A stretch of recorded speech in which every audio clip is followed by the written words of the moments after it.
मेरा दावा है कि 99% हिंदू नहीं जानते हैं रामायण के इन चौंकाने वाले रहस्यों को। दोस्तों, रामायण की ऐसी बहुत सी बातें हैं जिन्हें टीवी सीरियल वाले कभी नहीं दिखाना चाहते, और बहुत कुछ ऐसा भी है जिसे टीवी सीरियल वालों ने हम लोगों को गलत दिखाया है या हमसे छुपाया गया है। लेकिन रामायण की किताबों में सब कुछ साफ साफ लिखा हुआ है। आप में से बहुत सारे लोग केवल वाल्मीकि रामायण और रामचरितमानस के बारे में ही जानते होंगे, लेकिन आपको जानकर हैरानी होगी कि दुनिया भर में 300 प्रकार की रामायण प्रचलित हैं।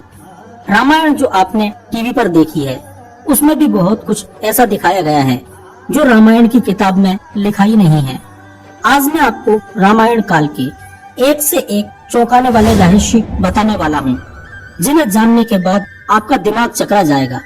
लेकिन वीडियो शुरू करने से पहले आपसे मेरा छोटा सा निवेदन है कि यदि आप चैनल पर न्यू आए हैं तो प्लीज चैनल को सब्सक्राइब करके साथ में घंटी वाला बेल आइकन जरूर दबा दें, तभी आपको न्यू वीडियो का नोटिफिकेशन मिल पाएगा। और भगवान राम के भक्त कमेंट सेक्शन में जय श्री राम जरूर लिख देना। तो चलिए दोस्तों, बिना टाइम को वेस्ट किए वीडियो को स्टार्ट करते हैं। नंबर 1, दोस्तों, रावण भी कलयुग में फिर से जिंदा होने वाला है।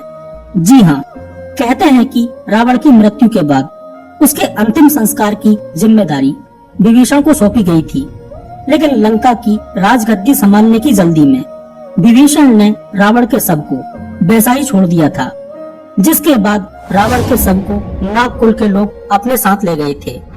नागकुल के लोगों को यकीन था कि रावण की मौत क्षणिक है और वो फिर से जीवित हो जाएगा। उन्होंने रावण को फिर से जीवित करने की कई बार कोशिश भी की थी, लेकिन उन्हें कामयाबी नहीं मिली। जिसके बाद उन्होंने रावण के शव को सुरक्षित रखने के लिए विभिन्न रसायनों का इस्तेमाल किया और उसे मम्मी के रूप में रख दिया। श्रीलंका के कई लोगों के बीच ये मान्यता है कि रावण एक दिन जिंदा होकर पुनः लौट आएगा। उनका मानना है कि जब जड़ी बूटियों से लक्ष्मण जी को जिंदा किया जा सकता है, तो रावण को क्यों नहीं। अगस्त 1971 में एक बौद्ध भिक्षु ने दावा किया था कि एक पर्वत शिखर पर बने सुदृढ़ किले में रावण का शव अपनी पूर्व अवस्था में अब भी सुरक्षित रखा हुआ है।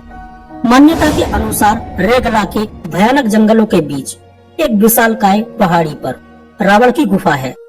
रेगला के इलाके में रावण की यह गुफा 8000 फुट की ऊंचाई पर स्थित है, जहां पर 18 फुट लंबे ताबूत में रखा है रावण का शव। इस ताबूत के चारों तरफ लगा है एक खास लेप, जिसके कारण यह ताबूत हजारों सालों से जस का तस रखा हुआ है। नंबर 2, दोस्तों, हम बचपन से ही अपने बड़ों या माता पिता से रामायण की कहानी सुनते आ रहे हैं, और आज तक हम केवल यही जानते हैं कि रावण की मृत्यु का कारण उसका भाई विभीषण था। विभीषण ने राम को रावण की मृत्यु का रहस्य बताया था, लेकिन यह अधूरा सच है, क्योंकि रावण की मृत्यु का कारण उसका भाई विभीषण नहीं, बल्कि उसकी पत्नी मंदोदरी थी। जी हाँ दोस्तों, क्योंकि कहानी का आधा हिस्सा रावण की पत्नी मंदोदरी से जुड़ा हुआ है। आज हम आपको मंदोदरी से जुड़ा चौंकाने वाला रहस्य बताने जा रहे हैं। रावण ने अपने दोनों भाइयों कुंभकर्ण और विभीषण के साथ मिलकर ब्रह्मा जी की कठिन तपस्या की और उन्हें प्रसन्न किया। जब तीनों भाइयों की कठिन तपस्या से प्रसन्न होकर ब्रह्मा जी उनके सामने प्रकट हुए, तो रावण ने ब्रह्मा जी से अमरता का वरदान मांगा। ब्रह्मा जी ने रावण के इस वरदान पर असमर्थता जताई, लेकिन उन्होंने रावण को एक तीर दिया और कहा कि यह तीर तुम्हारी मृत्यु का कारण बनेगा। रावण ब्रह्मा जी से वह तीर लेकर अपने महल में ले गया और सिंहासन के पास दीवार में चुनवा दिया। जब भगवान राम और रावण के बीच युद्ध चल रहा था, तब भगवान राम द्वारा चलाया गया हर एक बाण रावण निष्क्रिय कर रहा था। जैसे ही श्री राम अपने बाणों से रावण का सिर काटते थे, रावण का एक नया सिर अपने आप उत्पन्न हो जाता था। जब भगवान श्री राम को लगा कि अब रावण को मारना असहनीय है, तो उसी समय विभीषण भगवान श्री राम के पास आए।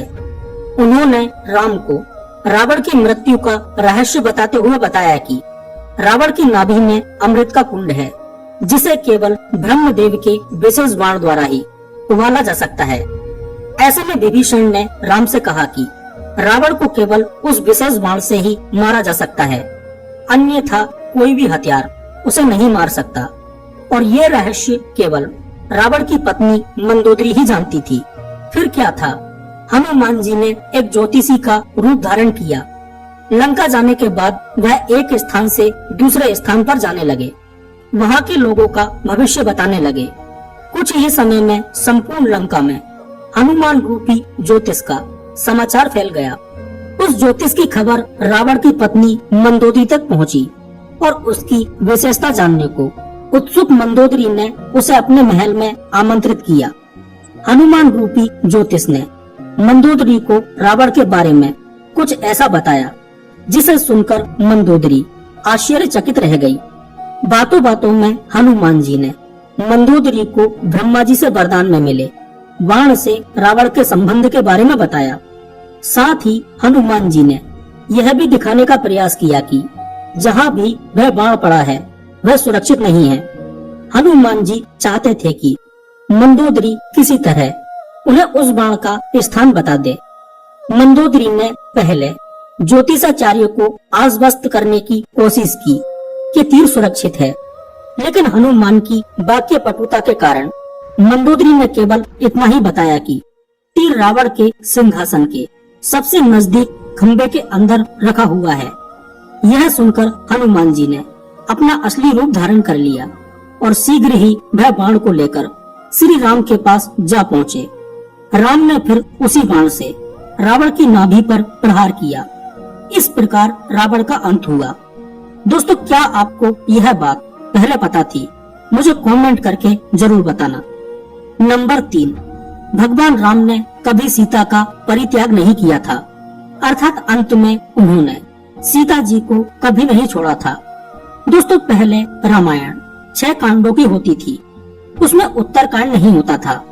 फिर बौद्ध काल में उसमें राम और सीता के बारे में सच और झूठ लिखकर उत्तर कांड जोड़ा गया। उस काल से ही इस कांड पर विद्वानों ने घोर विरोध जताया था, लेकिन इस उत्तर कांड के चलते ही साहित्यकारों, कवियों और उपन्यासकारों को लिखने के लिए एक नया मसाला मिल गया और इस तरह भगवान राम धीरे धीरे बदनाम होते गए। इसी उत्तर कांड को तुलसीदास ने लवकुश कांड के नाम से लिखा और कहानी को और विस्तार दिया। सीता 2 वर्ष तक रावण की अशोक वाटिका में बंधक बनकर रही, लेकिन इस दौरान रावण ने सीता को छुआ तक नहीं था। इसका कारण यह था कि रावण को साप मिला हुआ था कि यदि वह किसी भी स्त्री को उसकी मर्जी के बिना छुएगा तो उसका सिर कई टुकड़ों में टूट जाएगा। अतः रावण किसी भी स्त्री की इच्छा के बगैर उससे प्रणय नहीं कर सकता था। सीता जी को मुक्त करने के बाद समाज में यह प्रचारित है कि अग्नि परीक्षा के बाद श्री राम ने प्रसन्न भाव से सीता जी को ग्रहण किया और उपस्थित समुदाय से कहा कि उन्होंने लोक निंदा के भय से सीता को ग्रहण नहीं किया था, किंतु अब अग्नि परीक्षा से गुजरने के बाद यह सिद्ध होता है कि सीता पवित्र है, तो किसी को इसमें संशय नहीं होना चाहिए। लेकिन इस अग्नि परीक्षा के बाद भी जन समुदाय में तरह तरह की बातें बनाए जाने लगी।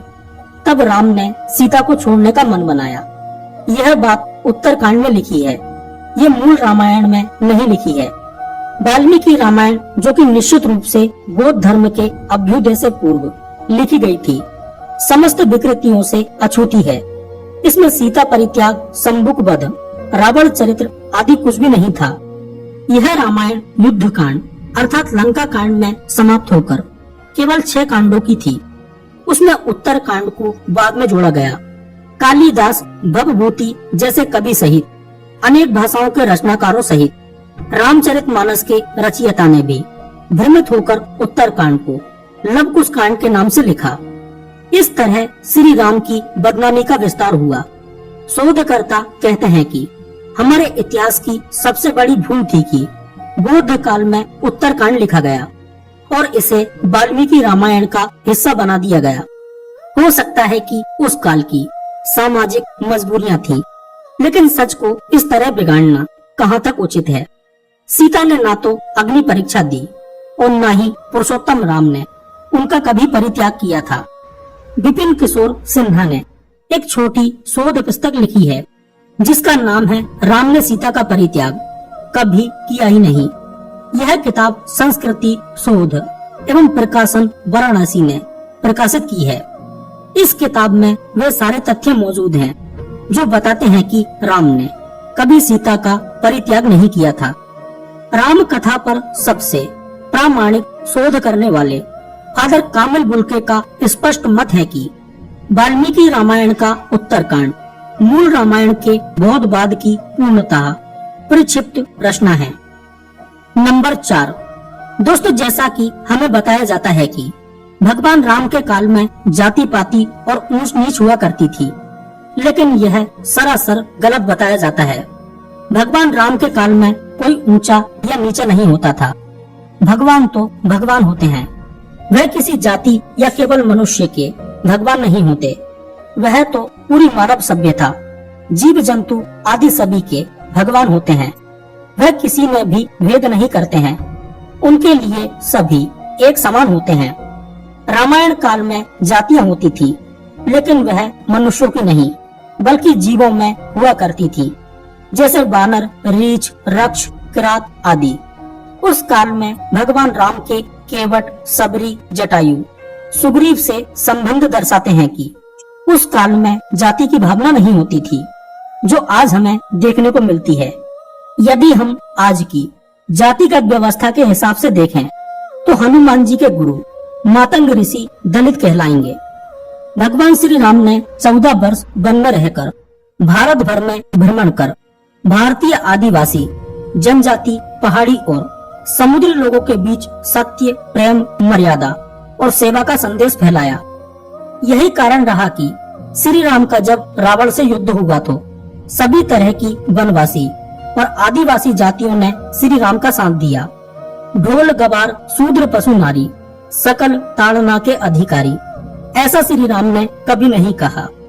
यदि रामानंद सागर कोई रामायण लिखते हैं और वे अपनी इच्छा से जब श्री राम के डायलॉग लिखते हैं तो इसका मतलब यह नहीं है कि ऐसा श्री राम ने बोला था। तुलसीदास द्वारा लिखे गए इस वाक्य के कारण श्री राम की बहुत बदनामी हुई। कोई भी यह नहीं सोचता कि जब कोई लेखक अपने तरीके से रामायण लिखता है तो उस समय उस पर काल की परिस्थिति और अपने विचार ही हावी रहते हैं। लेकिन भगवान श्री राम के लिए सब बराबर हैं। उन्होंने ऐसा कभी नहीं बोला। बोलो जय श्री राम। नंबर 5 दोस्तों, जो रावण था वह खोज और आविष्कार को बहुत महत्व देता था। वह नए नए अस्त्र शस्त्र और यंत्र बनवाता रहता था। वह स्वर्ग तक सीढ़ियां बनवाना चाहता था, समुद्र के पानी को मीठा बनाना चाहता था, स्वर्ण में भी सुगंध उत्पन्न करना चाहता था।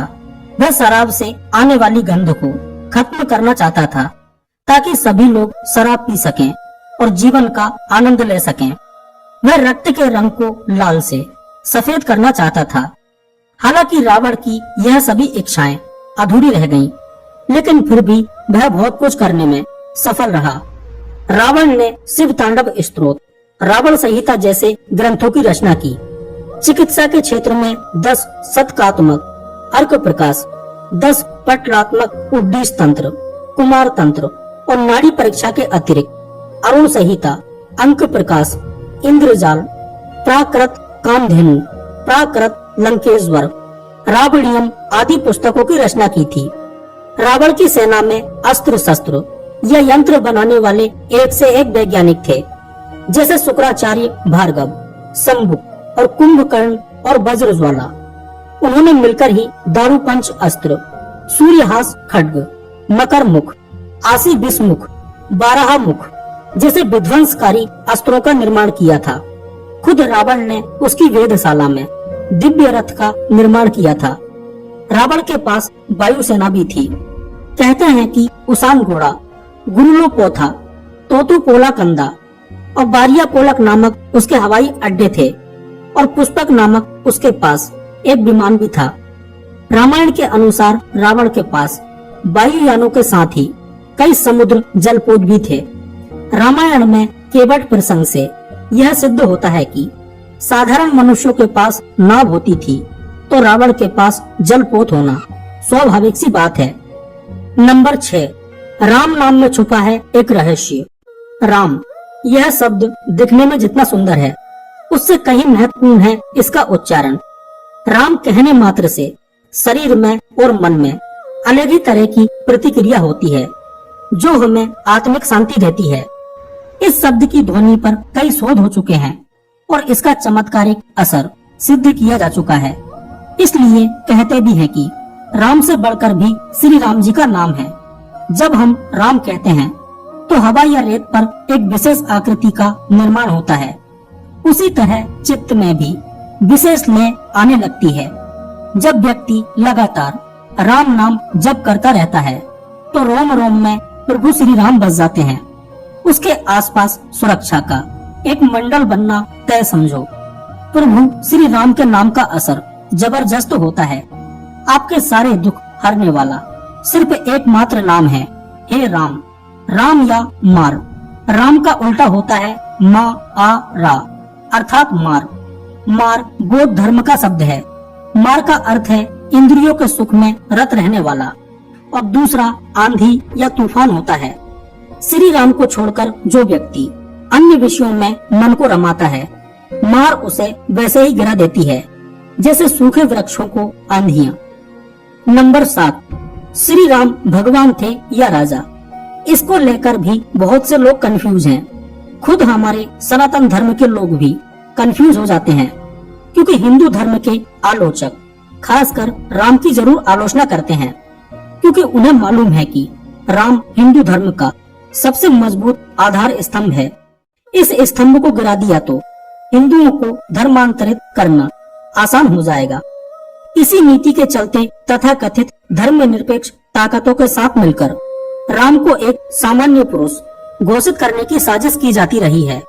वे कहते हैं कि राम कोई भगवान नहीं थे, वे तो महज एक राजा थे। उन्होंने समाज और धर्म के लिए क्या किया?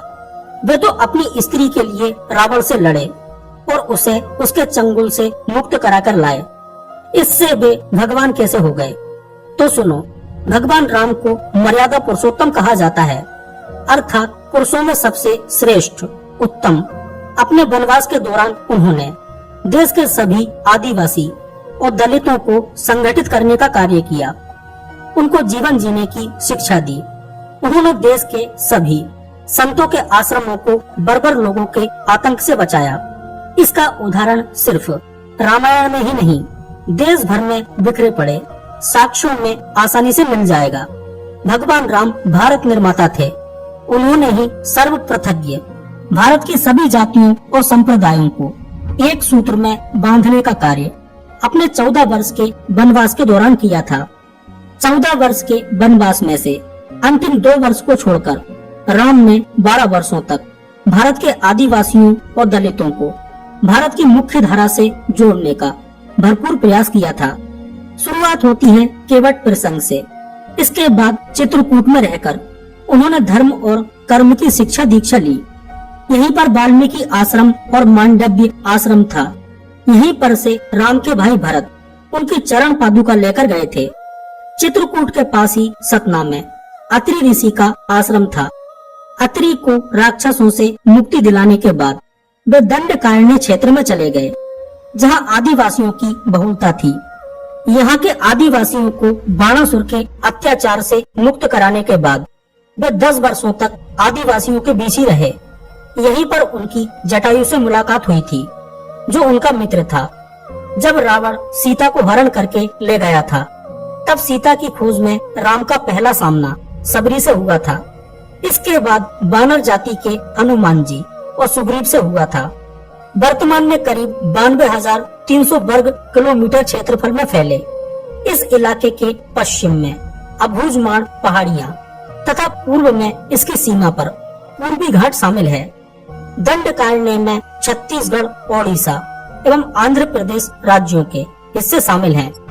इसका विस्तार उत्तर से दक्षिण तक करीब 320 किलोमीटर तथा पूर्व से पश्चिम तक लगभग 480 किलोमीटर है। इसी दंडकारण्य क्षेत्र में रहकर श्री राम ने अखंड भारत के सभी दलितों को अपना बनाया और उनको श्रेष्ठ धर्म, अर्थ, काम और मोक्ष की शिक्षा दी। भारतीय राज्य तमिलनाडु, महाराष्ट्र, आंध्र प्रदेश, मध्य प्रदेश, केरल, कर्नाटक सहित Nepal, Laos, Kampuchea, Malaysia, Cambodia, Indonesia, Bangladesh, Bhutan, Sri Lanka, Bali, Java, Sumatra और थाईलैंड आदि देशों की लोक संस्कृति व ग्रंथों में आज भी राम जिंदा हैं। श्री राम ऐसे पहले व्यक्ति थे जिन्होंने धार्मिक आधार पर संपूर्ण अखंड भारत के दलित और आदिवासियों को एकजुट कर दिया था। इस संपूर्ण क्षेत्र के आदिवासियों में राम और हनुमान को सबसे ज्यादा पूजनीय इसलिए माना जाता है, लेकिन अंग्रेज काल में ईसाइयों ने भारत के इसी हिस्से में धर्मांतरण का कुचक्र चलाया और राम को दलितों से काटने के लिए सभी तरह की साजिश की, जो आज भी जारी है। जब भी कोई अवतार जन्म लेता है तो उसके कुछ चिन्ह या लक्षण होते हैं और उसके अवतार होने की गवाही देने वाला कोई होता है। भगवान राम ने जब जन्म लिया था तो उनके चरणों में कमल के फूल अंकित थे, जैसा कि कृष्ण के चरणों में थे। भगवान राम के साथ हनुमान जैसा सर्वशक्तिमान देव का होना इस बात की सूचना है कि राम भगवान थे। रावण जैसा विद्वान और मायावी क्या एक सामान्य पुरुष के हाथों मर सकता है? इन सब को छोड़ भी दें तो ब्रह्म ऋषि वशिष्ठ और विश्वामित्र ने इस बात की पुष्टि की है कि राम सामान्य पुरुष नहीं, भगवान है और वह भी विष्णु के अवतार थे। इक्ष्वाकु वंश में एक नहीं कई भगवान हुए। उनमें सबसे पहला नाम ऋषभनाथ का आता है, जो कि जैन धर्म के पहले तीर्थकर माने जाते हैं। नंबर 8, रावण को महिलाओं में बहुत रस था। दोस्तों, रावण की पहली पत्नी का नाम मंदोदरी था, जो कि राक्षस राज मयासुर की पुत्री थी। दूसरी का नाम धन्यमालिनी था और तीसरी का नाम अज्ञात है। ऐसा भी कहा जाता है कि रावण ने उसकी हत्या कर दी थी। रावण ने अपनी पत्नी की बड़ी बहन माया पर भी वासना युक्त नजर रखी थी। इसके अलावा रावण ने विष्णु भक्त तपस्विनी वेदवती का शील भंग करने का प्रयास किया था, जिसके चलते उन्होंने अपनी देह त्याग दी थी और रावण को शाप दिया था कि एक स्त्री के कारण ही तेरी मृत्यु होगी। मान्यता अनुसार उसी युवती ने सीता के रूप में जन्म लिया था। वाल्मीकि रामायण के अनुसार विश्व विजय करने के लिए जब रावण स्वर्गलोक पहुंचा तो उसे वहां रंभा नाम की अप्सरा दिखाई दी। कामातुर होकर उसने रंभा को पकड़ लिया। तब अप्सरा रंभा ने कहा कि आप मुझे इस तरह से स्पर्श न करें, क्योंकि मैं आपके बड़े भाई कुबेर के बेटे नल कुबेर के लिए आरक्षित हूँ, इसलिए मैं आपकी पुत्र वधू के समान हूँ। लेकिन रावण ने उसकी बात नहीं मानी और रंभा से दुराचार किया।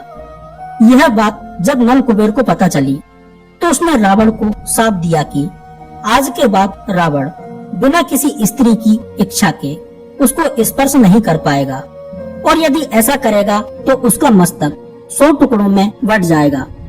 रावण ने सुम्बा और बालादीप को जीतकर अपने शासन का विस्तार करते हुए अंगदीप, मलयदीप, बराहदीप, शंखदीप, कुशदीप, यवदीप और आंध्रालय पर विजय प्राप्त की थी। इसके बाद रावण ने लंका को अपना लक्ष्य बनाया। लंका पर कुबेर का राज्य था। आज के युग के अनुसार रावण का राज्य विस्तार इंडोनेशिया, मलेशिया, बर्मा, दक्षिण भारत के कुछ राज्य और श्रीलंका पर रावण का राज था। दरअसल माली, सोमाली और माल्यवान नामक 3 दैत्यों द्वारा त्रिकुट सुबेल पर्वत पर बसाई गई लंकापुरी को देवों और यक्षों ने जीतकर कुबेर को लंकापति बना दिया था। रावण की माता कैकसी सोमाली की पुत्री थी। अपने नाना के उकसाने पर रावण ने अपनी सौतेली माता इलबिल्ला के पुत्र कुबेर से युद्ध की ठानी, परंतु पिता ने लंका रावण को दिला दी तथा कुबेर को कैलाश पर्वत के आसपास के तिब्बत क्षेत्र में रहने के लिए कह दिया। इसी तारतम्य में रावण ने कुबेर का पुष्पक विमान भी छीन लिया। यदि आपको वीडियो पसंद आ रहा हो तो प्लीज कमेंट सेक्शन में जय श्री राम लिखना मत भूलना। नंबर 9, दोस्तों, लक्ष्मण जी 14 वर्ष तक नहीं सोए थे और उन्होंने कोई लक्ष्मण रेखा भी नहीं खींची थी। ऐसा माना जाता है कि वनवास के 14 वर्षों के दौरान अपने भाई और भाभी की रक्षा करने के उद्देश्य से लक्ष्मण जी कभी नहीं सोते थे। इसके कारण उन्हें गुदा केस के नाम से भी जाना जाता है। वनवास की पहली रात को जब राम और सीता सो रहे थे तो निद्रा देवी लक्ष्मण के सामने प्रकट हुई। उस समय लक्ष्मण ने निद्रा देवी से अनुरोध किया कि उन्हें ऐसा वरदान दे कि वनवास के 14 वर्षों के दौरान उन्हें नींद न आए और वह अपने प्रिय भाई और भाभी की रक्षा कर सकें। निद्रा देवी इस बात पर प्रसन्न होकर बोली कि अगर कोई तुम्हारे बदले 14 वर्षों तक सोए तो तुम्हें यह वरदान प्राप्त हो सकता है। इसके बाद लक्ष्मण जी की सलाह पर निद्रा देवी लक्ष्मण की पत्नी और सीता की बहन उर्मिला के पास पहुंची। उर्मिला ने लक्ष्मण के बदले सोना स्वीकार कर लिया और पूरे 14 वर्षों तक सोती रही। दूसरी बात, पूरे रामायण की कहानी में सबसे पेचीदा प्रकरण लक्ष्मण रेखा है, जिसमें लक्ष्मण जी वन में अपनी झोपड़ी के चारों ओर एक रेखा खींचते हैं। जब सीता के अनुरोध पर राम हिरण को पकड़ने और मारने की कोशिश करते हैं तो वह हिरण राक्षस मरीच का रूप ले लेता है। मरने के समय में मरीच राम की आवाज में लक्ष्मण और सीता के लिए रोता है। यह सुनकर सीता लक्ष्मण जी से आग्रह करती है कि वह अपने भाई की मदद के लिए जाए, क्योंकि ऐसा प्रतीत होता है कि उनके भाई किसी मुसीबत में फंस गए हैं। पहले तो लक्ष्मण सीता को अकेले जंगल में छोड़कर जाने को राजी नहीं हुए, लेकिन बार बार सीता जी द्वारा अनुरोध करने पर वे तैयार हो गए। इसके बाद लक्ष्मण जी ने झोपड़ी के चारों ओर एक रेखा खींची और सीता जी से अनुरोध किया कि वह रेखा के अंदर ही रहे और यदि कोई बाहरी व्यक्ति इस रेखा को पार करने की कोशिश करेगा तो वह जलकर भस्म हो जाएगा। इस प्रकरण के संबंध में अज्ञात तथ्य यह है कि इस कहानी का वर्णन न तो वाल्मीकि रामायण में है और न ही रामचरितमानस में है, लेकिन रामचरितमानस के लंका कांड में इस बात का उल्लेख रावण की पत्नी मंदोदरी द्वारा किया गया है। नंबर 10, भगवान राम ने समाधि ली थी या फिर आत्महत्या की थी। श्री राम द्वारा जल समाधि लेने की घटना को हिंदू दलितों का धर्मांतरण करने वाले आलोचकों ने आत्महत्या करना बताया। मध्यकाल में ऐसे बहुत से साधु हुए हैं जिन्होंने जिंदा रहते हुए सभी के सामने धीरे धीरे देह छोड़ दी और फिर उनकी समाधि बन गई। राजस्थान के महान संत बाबा रामदेव ने जिंदा समाधि ले ली थी, तो क्या हम ये कहें कि उन्होंने आत्महत्या कर ली थी? अयोध्या आगमन के बाद श्री राम ने कई वर्षों तक अयोध्या का राजपाट संभाला और इसके बाद गुरु वशिष्ठ व ब्रह्मा जी ने उनको संसार से मुक्त हो जाने का आदेश दिया। एक घटना के बाद उन्होंने जल समाधि ले ली थी। सरयू नदी में श्री राम ने जल समाधि ले ली थी। अश्विन पूर्णिमा के दिन मर्यादा पुरुषोत्तम राम ने अयोध्या से सटे फैजाबाद शहर के सरयू किनारे जल समाधि लेकर महाप्रयाण किया। श्री राम ने सभी की उपस्थिति में ब्रह्म मुहूर्त में सरयू नदी की ओर प्रयाण किया। उनके पीछे उनके परिवार के सदस्य भरत, शत्रुघ्न, उर्मिला, मांडवी और श्रुतकीर्ति थी। ओम का उच्चारण करते हुए वे सरयू के जल में एक एक पग आगे बढ़ाते गए और जल उनके हृदय और अधरों को छूता हुआ सिर के ऊपर चढ़ गया। जल समाधि लेने के पीछे भी एक कारण था और वह यह था कि यमराज यह जानते थे कि भगवान की इच्छा के बिना भगवान ना तो स्वयं शरीर का त्याग करेंगे और न शेषनाग के अंश अवतार लक्ष्मण जी। ऐसे में यमराज ने एक चाल चली। एक दिन यमराज किसी विषय पर बात करने भगवान राम के पास आ पहुँचे। भगवान राम ने जब यमराज से आने का कारण पूछा तो यमराज ने कहा कि आपसे कुछ जरूरी बातें करनी है। भगवान राम यमराज को अपने कक्ष में ले गए। यमराज ने कहा कि मैं चाहता हूँ कि जब तक मेरी और आपकी बात हो उस बीच में कोई भी इस कक्ष में नहीं आए। यमराज ने अपनी बात को आगे बढ़ाते हुए कहा कि अगर कोई बीच में आ जाता है तो आप उसे मृत्यु दंड देंगे।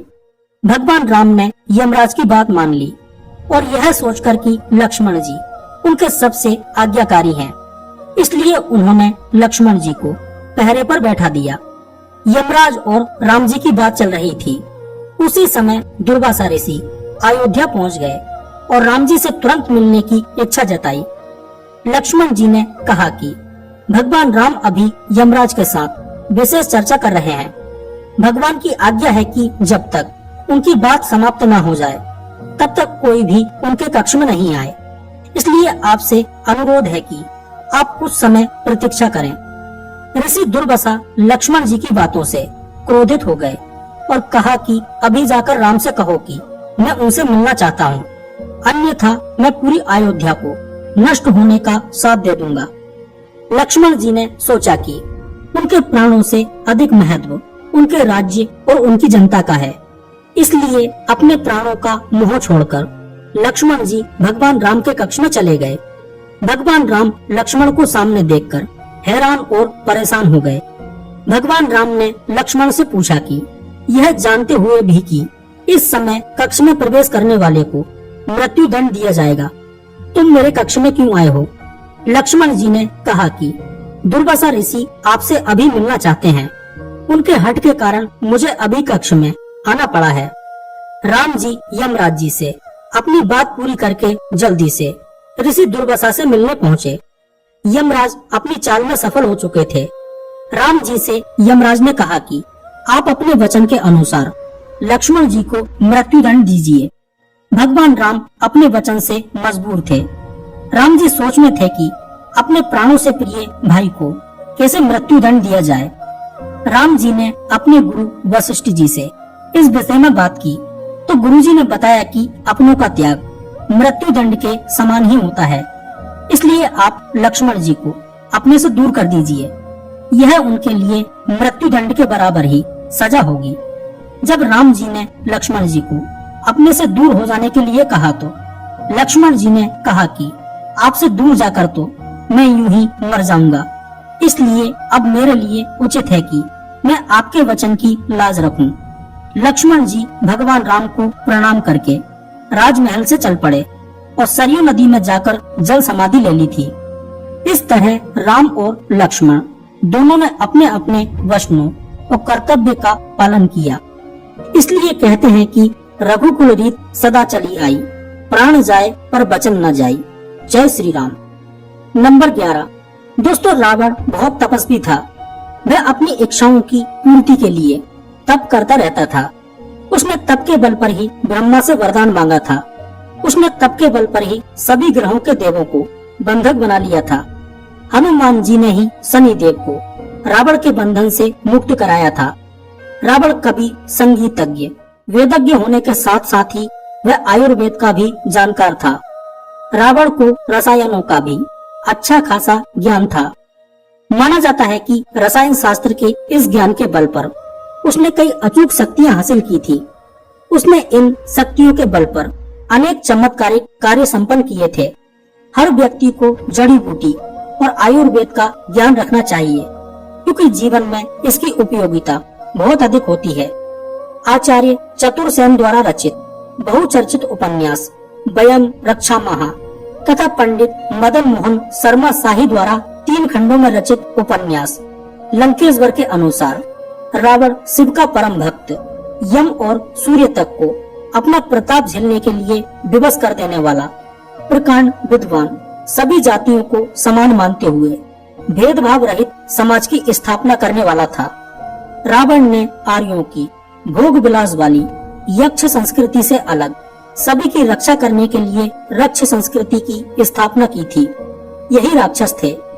रावण के 10 सिर नहीं थे, किंतु वह 10 सिर होने का भ्रम पैदा कर देता था।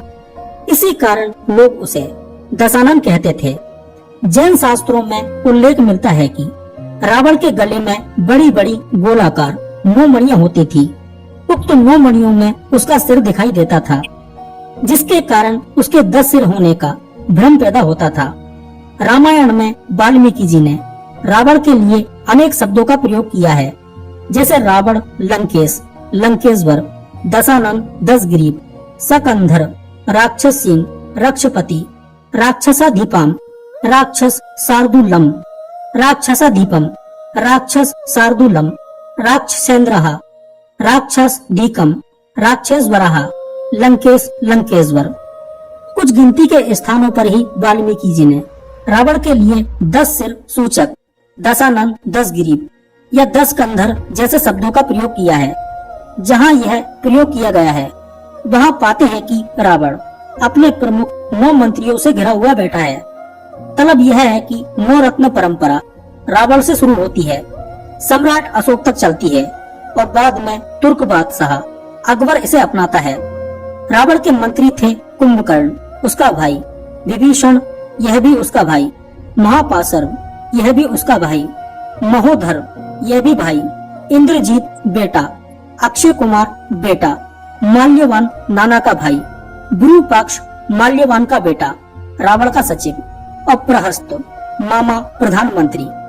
हालांकि रावण के बारे में एक अन्य प्रसंग अनुसार जब रावण की घायल बहन शूर्पणखा रावण की राज्यसभा में जाती है तो वाल्मीकि जी लिखते हैं कि रावण मंत्रियों से घिरा हुआ बैठा है, उसके 20 भुजाएं और 10 मस्तक थे।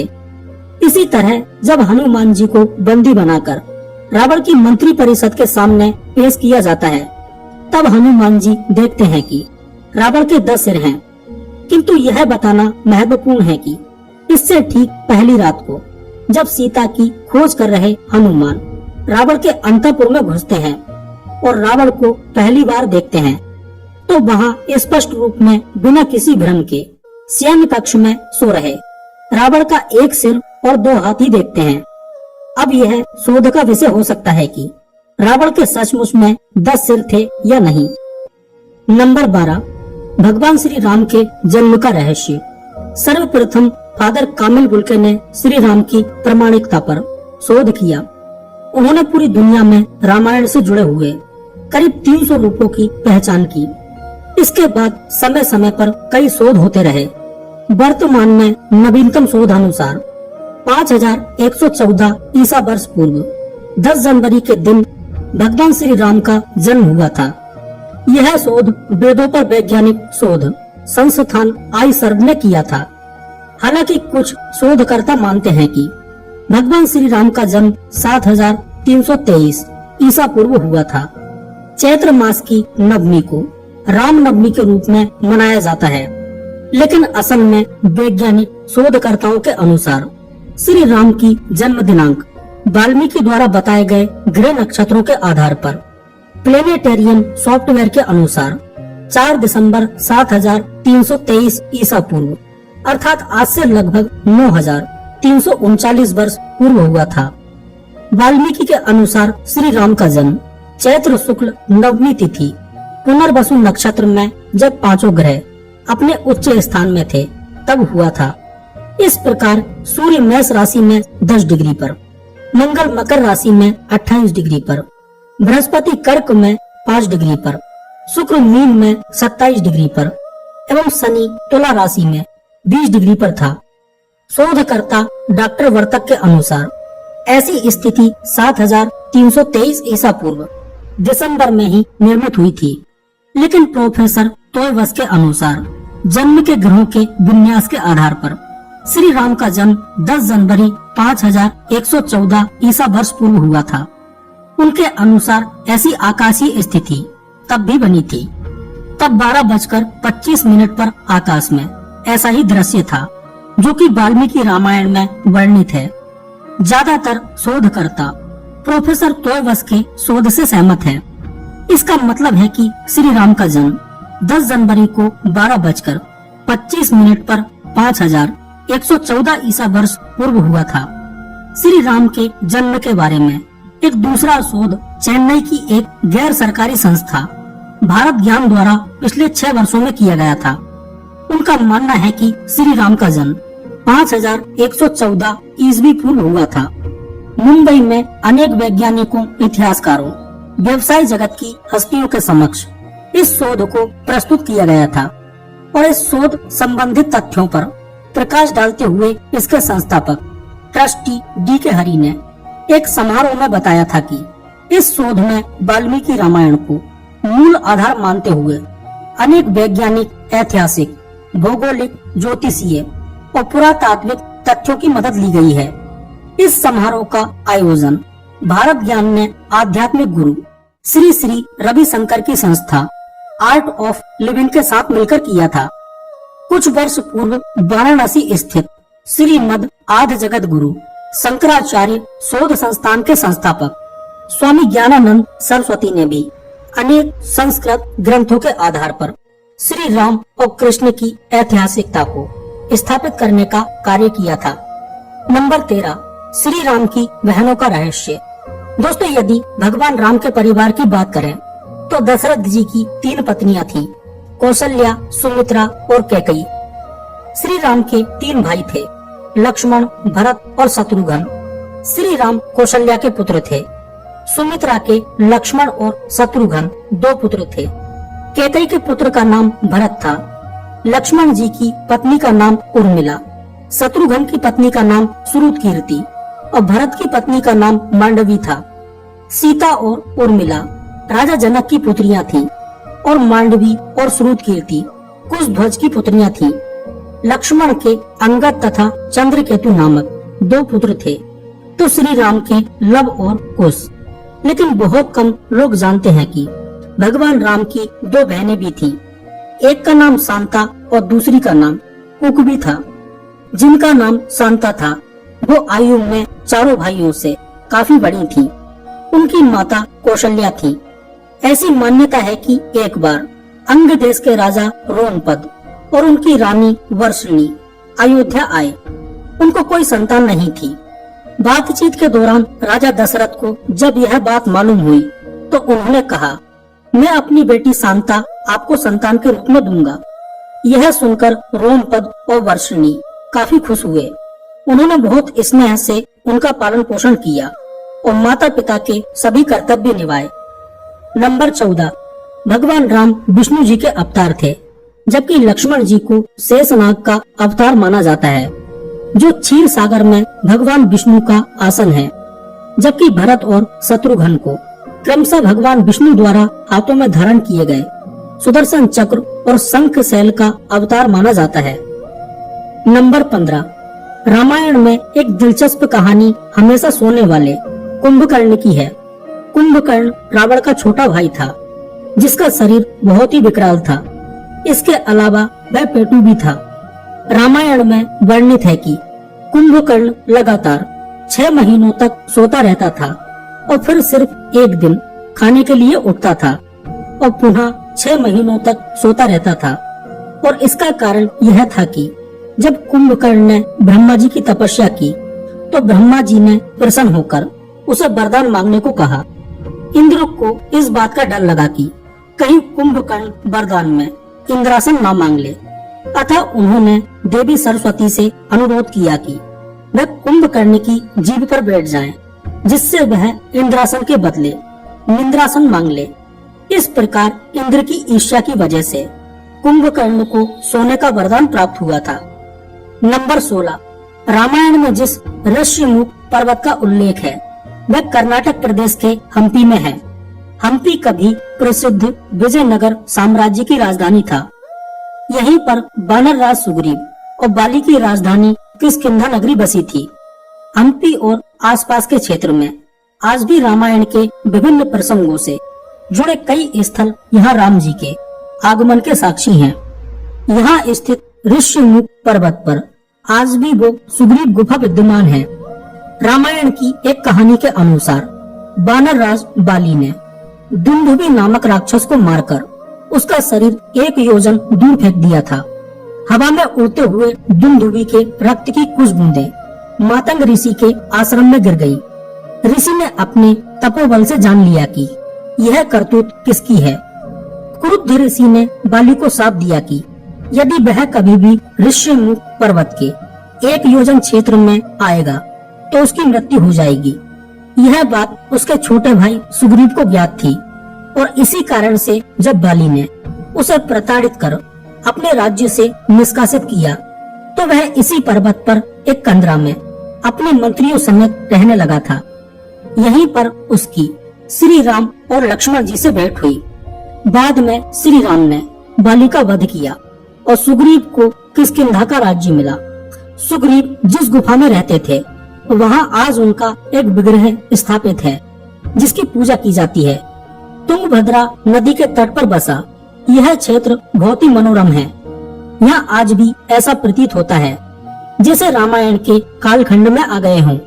यहाँ के भौगोलिक परिदृश्य में आज भी अधिक परिवर्तन नहीं आया है। नंबर 17, रामायण में वर्णित अशोक वाटिका लंका में स्थित है, जहाँ रावण ने सीता को हरण करने के पश्चात बंधक बनाकर रखा था।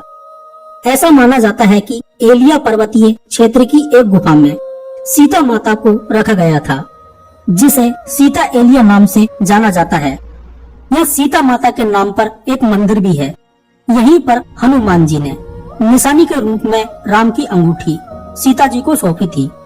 ऐसा माना जाता है कि अशोक वाटिका में नाम के अनुरूप अशोक के वृक्ष काफी मात्रा में थे। राम की विरह वेदना से दग्ध सीता अपनी यही लीला समाप्त कर लेना चाहती थी।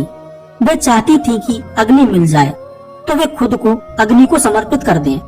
इतना ही नहीं, उन्होंने नूतन कोपलों से युक्त अशोक के वृक्षों से भी अग्नि की मांग की थी। तुलसीदास जी ने लिखा भी है, नूतन किसले अनन समाना, देही अग्नि जन कर ही निदाना।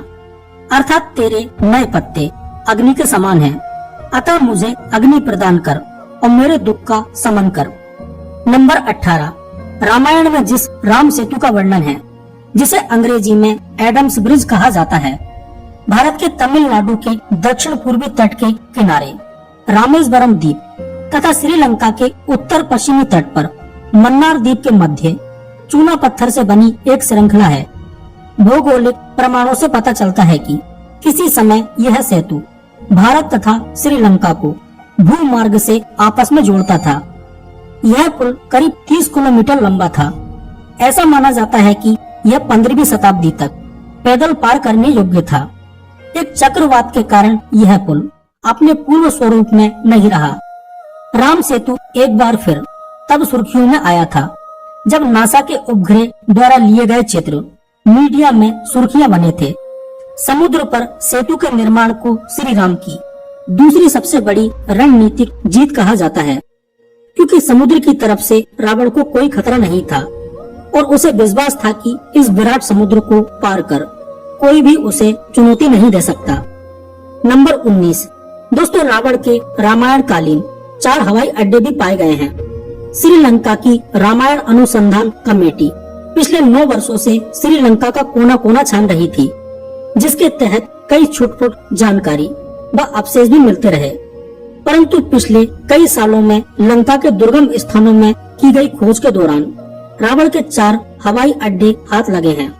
कमेटी के अध्यक्ष अशोक कैंथ का कहना है कि रामायण में वर्णित लंका वास्तव में श्रीलंका ही है, जहाँ उसानगोड़ा, गुरुलोपोथा, तोतुपोला कंदा तथा बारियापोला नामक 4 हवाई अड्डे मिले हैं। उसानगोड़ा रावण का निजी हवाई अड्डा था तथा यहाँ का रनवे लाल रंग का है। इसके आसपास की जमीन कहीं काली तो कहीं हरी घास वाली है। जब हनुमान जी सीता जी की खोज में लंका गए थे तो वहाँ से लौटते समय उन्होंने रावण के निजी हवाई अड्डा उसानगोड़ा को नष्ट कर दिया था।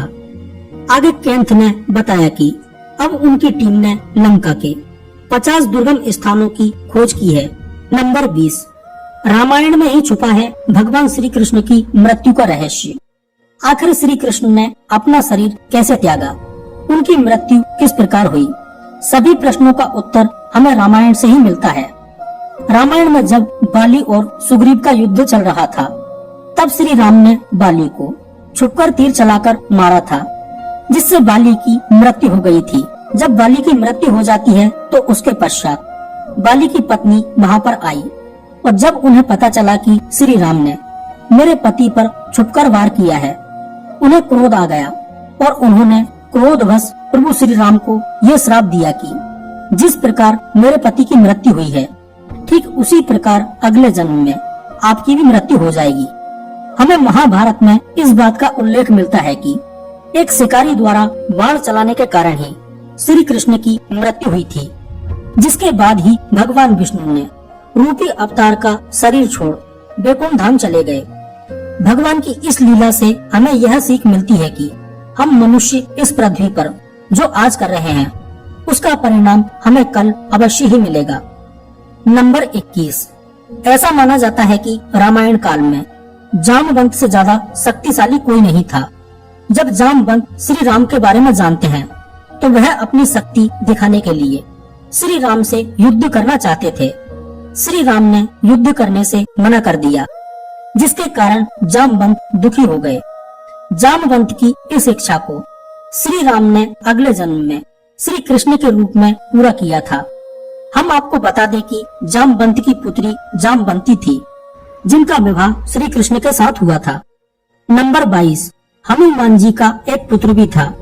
जी हाँ दोस्तों, हम आपको बता दें कि हनुमान जी ब्रह्मचारी होते हुए भी इनका एक पुत्र भी था, जिसका नाम मकरध्वज था। ऐसा माना जाता है कि जब हनुमान जी लंका में आग लगाकर अपनी पूंछ बुझाने के लिए समुद्र तट पर गए, तब एक बहुत ही शक्तिशाली मकर नाम की मछली ने उनका पसीना निगल लिया, जिसके कारण मकरध्वज नाम का एक बालक उत्पन्न हुआ। इस प्रकार हनुमान जी ब्रह्मचारी होते हुए भी पिता बन गए। ये मकरध्वज बहुत ही शक्तिशाली तथा प्रतापी बालक था। इसने एक बार हनुमान जी से भी युद्ध किया था। यदि आपको पता है तो कमेंट करके जरूर बताएं। नंबर 23, रावण का नाम आखिर रावण कैसे पड़ा? दोस्तों, रावण का नाम पहले दशानन था। रावण एक बहुत ही बड़ा शिव भक्त था। लंका का राजा बनने के बाद रावण शिव जी से मिलने के लिए उनके निवास स्थान कैलाश पर्वत पर गया, परंतु शिव जी के द्वारपाल नंदी ने उसे द्वार पर ही रोक दिया, क्योंकि उस समय भगवान शिव ध्यान में थे। पहले तो रावण को बहुत ही क्रोध आया, परंतु अपने इस क्रोध को उसने शांत किया और अपनी भक्ति भावना को दिखाने लगा।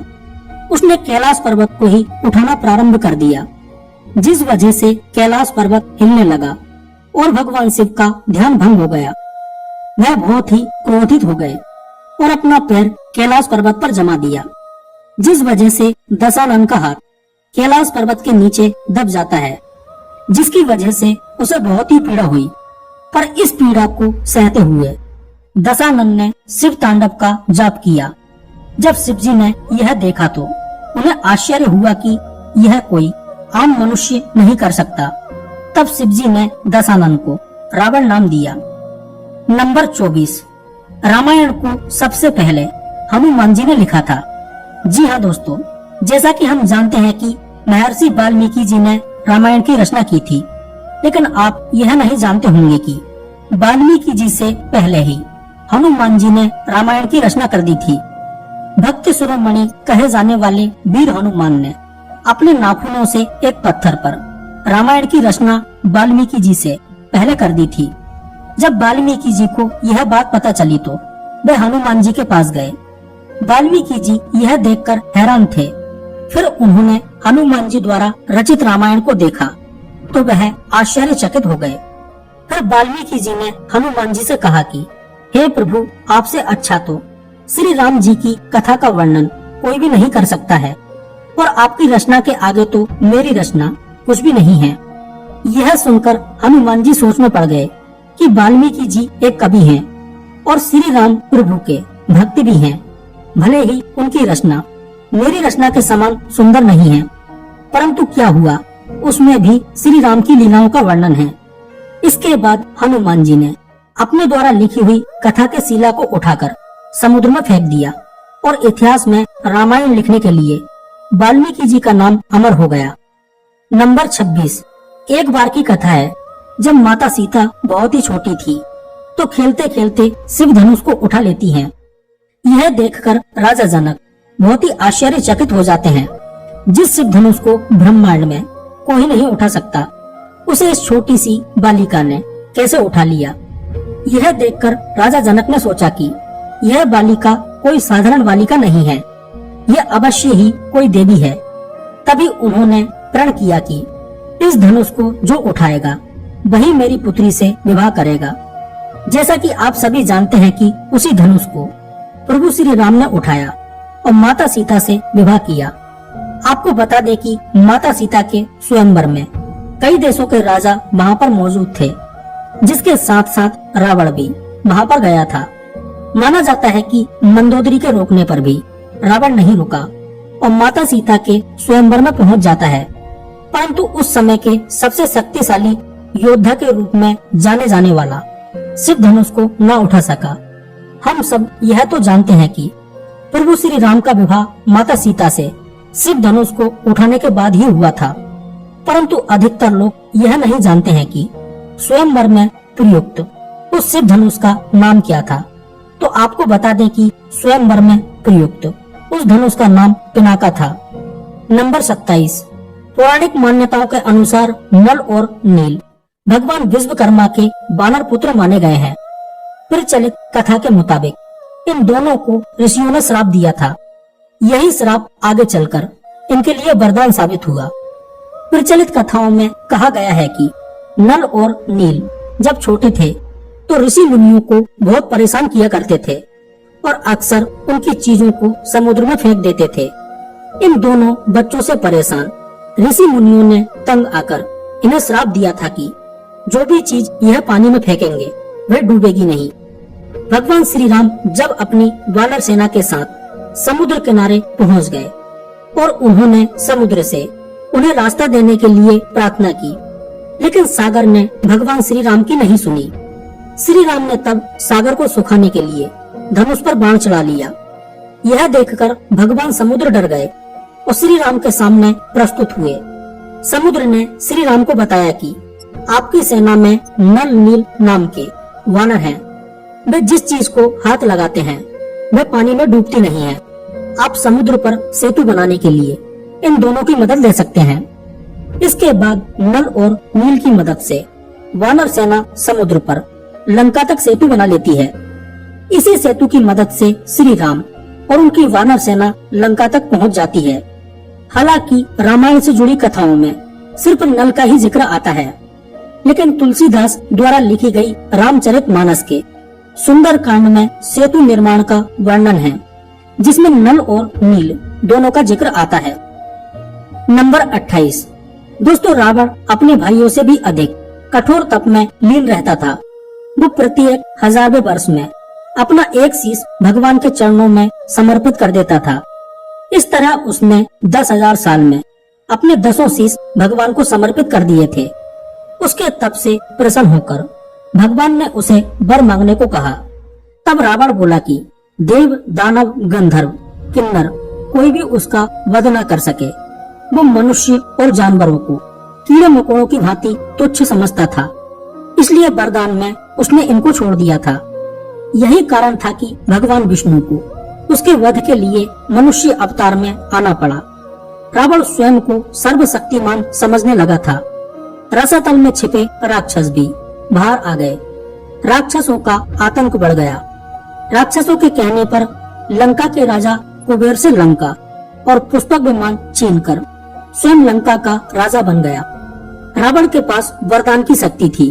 वो जानता था कि देवता भी उसे नहीं मार सकते, इसलिए उसने सोचा क्यों न काल को ही बंदी बना लिया जाए। शक्ति के मद में चोर रावण ने यमलोक पर आक्रमण कर दिया। भीषण युद्ध हुआ। देवता रावण के वरदान के आगे शक्तिहीन हो रहे थे। यमराज ने स्वयं रावण से युद्ध किया। रावण भी रक्त रंजित हो चुका था, लेकिन फिर भी उसने हार नहीं मानी। तब क्रोधित यमराज ने रावण का वध करने के लिए अपना काल दंड उठा लिया। तब ब्रह्मा जी ने प्रकट होकर यमराज को अपने वरदान के बारे में बताया। यमराज ने ब्रह्मा जी की आज्ञा अनुसार अपना काल दंड वापस ले लिया। रावण को लगा कि उसने ये विजय अपनी शक्ति से पाई है। उसे अब और घमंड हो गया था। वो स्वयं को कालजयी मानने लगा था। पृथ्वी पर उसका आतंक बढ़ गया था, लेकिन पृथ्वी पर भी रावण को पराजित करने वाले और भी योद्धा थे। एक बार रावण भ्रमण करता हुआ महिष्मतिपुरी पहुंचा। इस अत्यंत सुंदर नगरी का राजा था सहस्त्र अर्जुन। रावण ने इस नगरी पर अधिकार जमाने के लिए आक्रमण कर दिया। सहस्त्र अर्जुन ने इस युद्ध में रावण को आसानी से हरा दिया।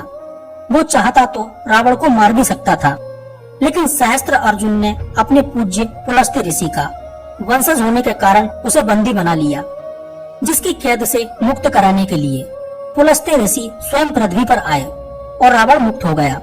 बाली से भी रावण की पराजय का विवरण ग्रंथों में मिलता है।